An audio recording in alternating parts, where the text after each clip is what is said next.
Thanks everybody for coming. We'll have a couple more coming in just a minute. Pretty serious time. You know, this administration's created a bunch of firsts for this country. Over 10 million illegals. Violent crime, 37%, rape, 42%, robbery up 63%, fentanyl everywhere, gas prices record highs for a long length of time. Our military is being destroyed from within. Our three-letter agencies are having huge problems. They're being weaponized. The world's in absolute chaos.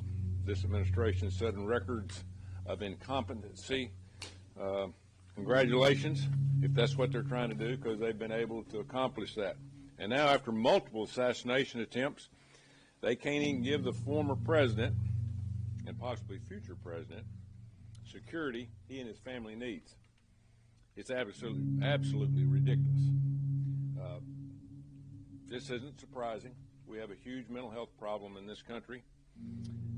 But when you hear on TV and radio and on social media about this guy's a Hitler, this guy's a fascist, he's a threat to democracy, what do you expect? All you have to do is look at some of these tweets I have here from some of our so-called politicians. And then you got people like Hillary Clinton, George Clooney, Joy Reid, Robert De Niro, wannabe politicians, and it's time for them to shut up, because somebody is going to get killed other than the fireman that got killed already in Pennsylvania.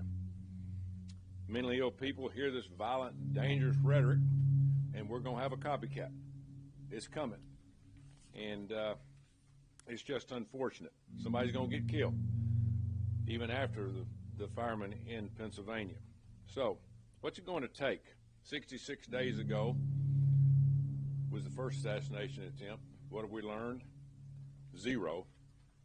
And we don't need some 10,000 word report. We just need to know what happened and how do we fix it. We up here have no clue of any information of what's happened. If Joe Biden and Kamala Harris care anything about this country, they need to immediately grant President Trump as much as they possibly can the security around he and his family. One thing about President Trump, he's different.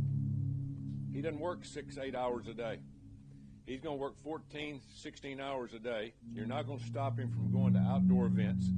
He's also going to do more than one event, sometimes 2 to 3 events a day, and you can't do it with just a basic group of Secret Service. It can't happen. You have to, and we have to give him more support, whether it's Rangers, whether it's Navy SEALs, whether it's more DHS. I don't care. We got 48 days, and if we have something disastrous happen in this time frame between now and the election, we know what could happen. We need to take care of this president. Again, he is different. He's actually going to do his job. He's actually going to go out and do his campaigning. He's not going to sit in the basement. He's going to do what he needs to do. Folks, we're in DEFCON 1. And up here on the Hill in the last few days, I don't feel that. I don't feel the need for, a sense of urgency. The Secret Service has to lay the law down to the people here in Congress, say, we got to give help.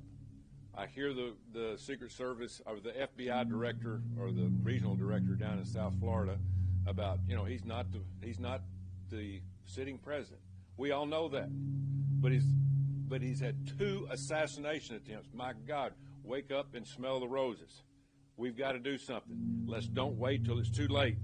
We are not a third world country, and I guarantee you third world countries give better protection to presidents and former presidents than what we do, and that's a shame. So hopefully we get something done in the near future, because we don't need a disaster on our hands, and this is serious, because there's so much love for this president across the country about how hard he works. This administration is responsible for protecting him. That's very unusual when you have a former president having to ask the present administration that he's running against for protection. It's their time to put up and shut up.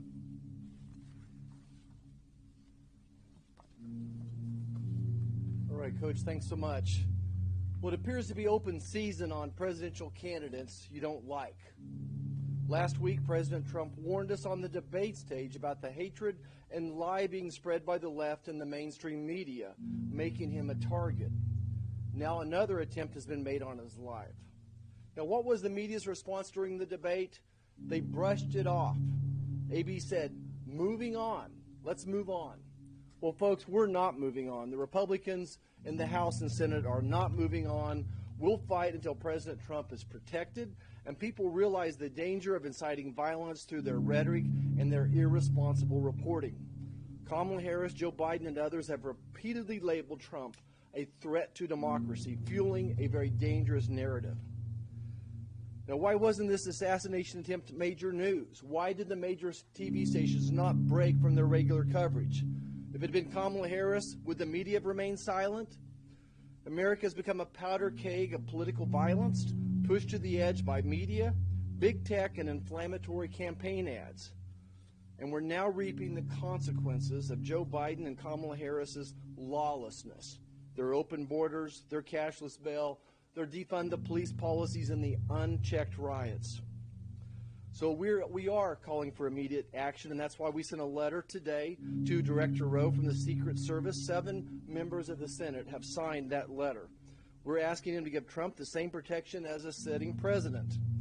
And I call on all the media, especially the legacy media and big tech, to turn down the rhetoric, stop attacking, stop censoring, and report the truth.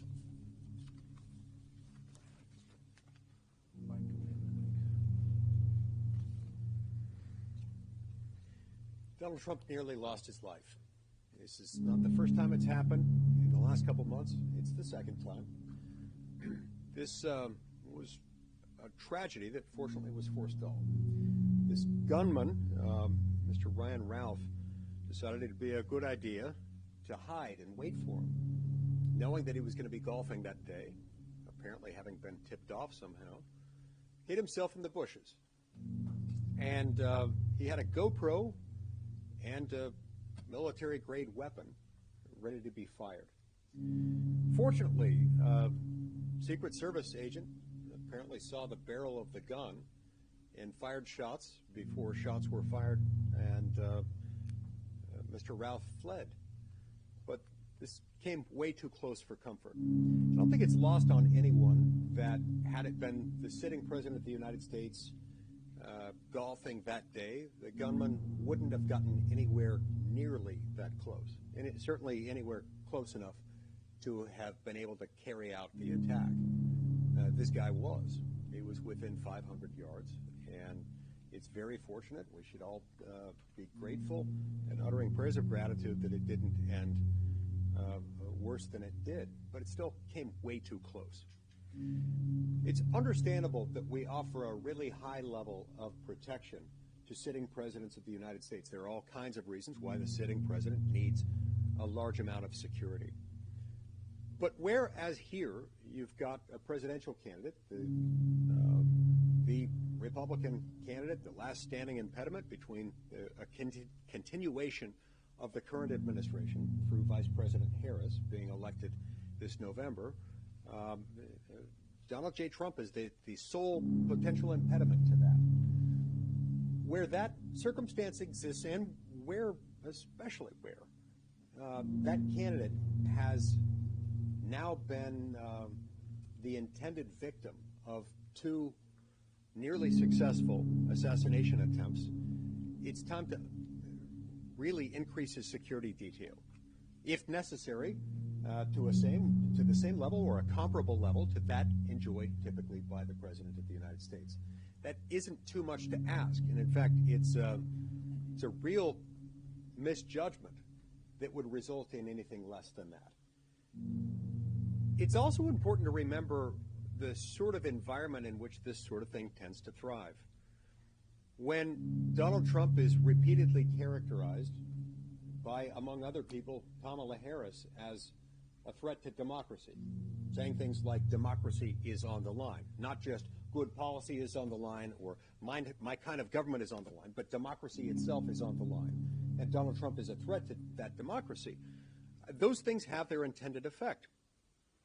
when they